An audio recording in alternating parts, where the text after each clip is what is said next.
Welcome to பவன்யாஸ் kitchen. இன்றைக்கி நம்ம கிச்சனில் பார்க்க போகிற ரெசிபி வெண்டைக்காய் குழம்பு. எப்படி செய்யணும்னு பார்க்கலாம். ஃபஸ்ட் டைம் பார்க்குறவங்க மறக்காமல் சப்ஸ்கிரைப் பண்ணிக்கோங்க, பெல் ஐக்கானையும் ப்ரெஸ் பண்ணிக்கோங்க. ஃபஸ்ட்டு ஒரு கடாயை நல்லா சூடு பண்ணிக்கலாம்.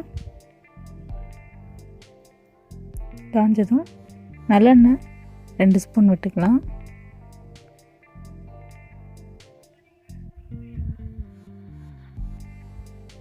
எண்ணெய் நல்லா காயணும். காஞ்ச உடனே சின்ன வெங்காயம் 1 கப் வெட்டி வச்சுருக்கோம், அது சேர்த்துக்கலாம். இது கூடவே 4 பல் பூண்டு,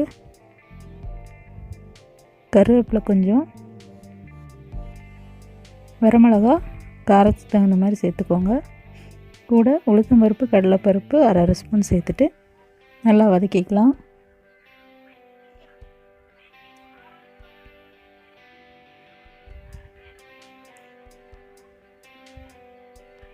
நல்லா வதக்கிட்டு இது கூட ஒரு 3 மீடியம் சைஸ் தக்காளி வெட்டி வச்சுருக்கோம், அதை சேர்த்துக்கலாம்.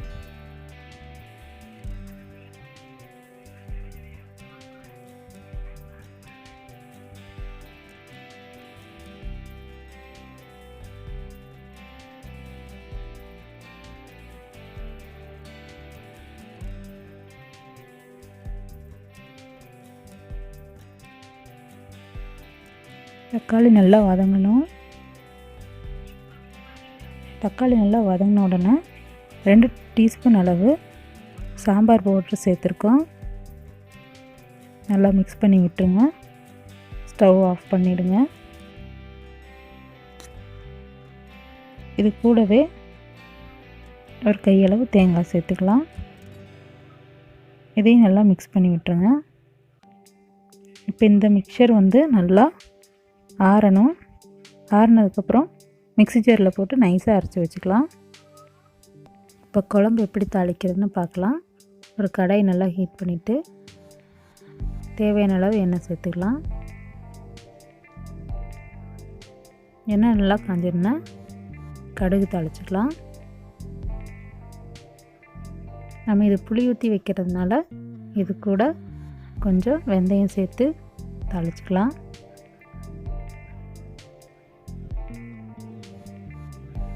வெந்தயம் நல்லா பொன்னிறமாக பொரிஞ்ச உடனே ஒரு சின்ன சைஸ் வெங்காயம், கருவேப்பிலை, பச்சை மிளகாய் தாளிச்சிக்கலாம். இப்போ வெட்டி வச்சிருக்கிற வெண்டைக்காயை சேர்த்துக்கலாம். வெங்காயம் நல்லா வதங்கட்டும்.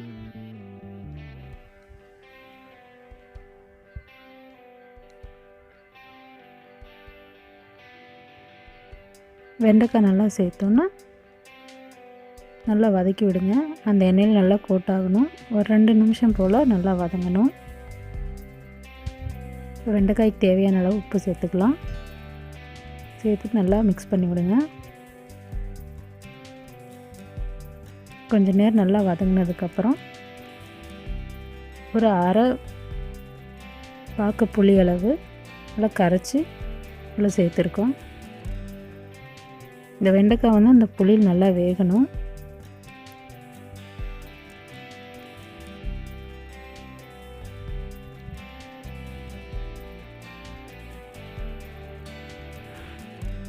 தேவையான அளவு தண்ணி சேர்த்து கொஞ்சம் வேக வச்சுக்கலாம். இப்போ குழம்புக்கு தேவையான மஞ்சள்தூள், மிளகாத்தூள் சேர்த்துக்கலாம்.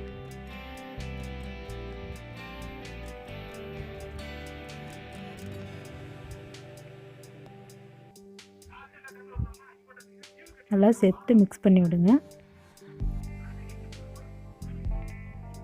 நல்லா கொதித்ததும் இப்போ அரைச்சி வச்சுருக்கிற மசாலாவை இதில் சேர்த்துக்கலாம். இது ரொம்ப திக்காக இருக்கிறங்காட்டி இது கூட கொஞ்சம் இந்த ஜாரை வாஷ் பண்ணி கொஞ்சம் சேர்த்துக்கலாம்.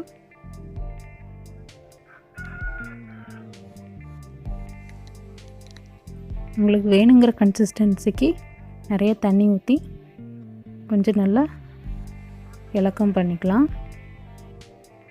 குழம்பு ரொம்ப திக்காக இருந்தால் சாப்பிட முடியாது. கொஞ்சம் தண்ணி ஊற்றி நல்லா கொதிக்க விடணும்.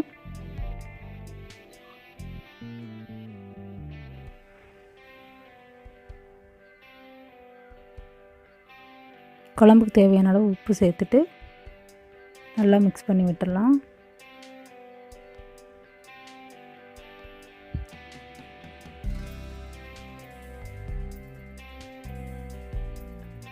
குழம்பு நல்லா கொதிச்சிடுச்சு. நல்லா மிக்ஸ் பண்ணி விட்டுட்டு ஸ்டவ் ஆஃப் பண்ணிவிட்டு கொத்தமல்லி சேர்த்து சர்வ் பண்ணலாம். ரொம்ப சுவையான டிஃப்ரெண்ட்டான வெண்டைக்காய் குழம்பு. நீங்களும் ட்ரை பண்ணி பார்த்துட்டு கமெண்ட் பண்ணுங்கள். மறக்காமல் சப்ஸ்கிரைப் பண்ணுங்கள். தேங்க்ஸ் ஃபார் வாட்சிங்.